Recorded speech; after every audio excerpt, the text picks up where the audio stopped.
कधीच नाही चुकणार तुमचे फेवरेट टीव्ही शोज झी5 सोबत, तेही एकदम फ्री।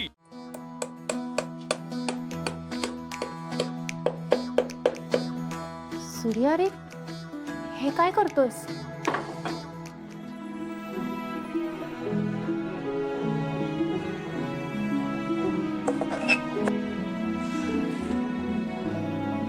माझ्या देवाचा फोटो भिंतीवर लावतोय। आता माझा देव ना कायम माझ्या डोळ्यासमोर असेल। कशासाठी? त्यांचे चांगले गुण माझ्यात यावेत म्हणून। खरंच डॅडींसारखं मोठं मन पाहिजे बघ तुझं। त्यांनी जे माझ्यासाठी केलं ना कोणीच केलं नसतं ग। माझ्या बहिणीच्या आयुष्याची राख झाली असते तुळजा,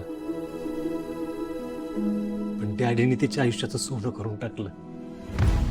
आणि एखाद्या दिवशी तुला असं कळलं की डॅडींचा खरा चेहरा फार वेगळा आहे, तर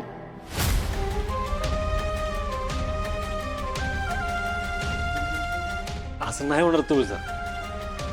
तू बघितलंस ना, शिवनं पण गैरसमज करून घेतला होता। नंतर तिने मान्य केलं ना डॅडी किती चांगले आहेत ते। हो, पण मला डॅडींच्या काही चांगुलपणाच्या गोष्टी सांगायच्या आहेत तुला। दादा, तुझा फोन वाजतोय। हा आलो तुझं आलो मी।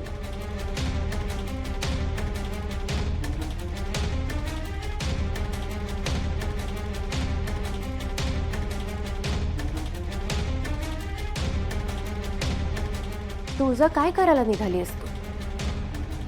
सूर्या आत्ताच एका मोठ्या धक्क्यातून बाहेर पडलाय, त्याला आणखी त्रास देऊ नकोस।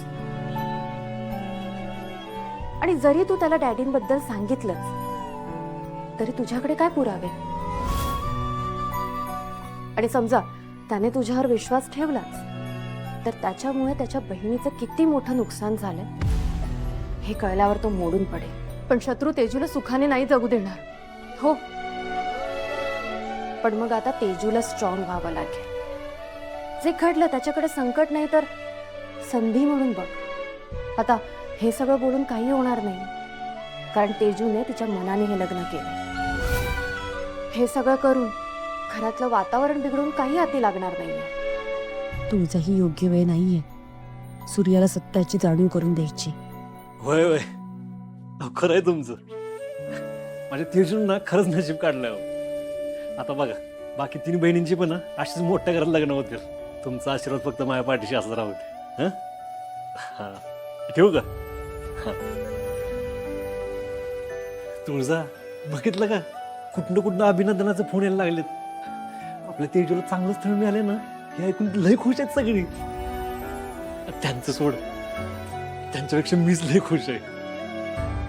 माझ्या आनंदाला कोणाची नजर नको लागायला। झी5 ॲप डाउनलोड करा आणि पहा सर्व एपिसोड्स एकदम फ्री।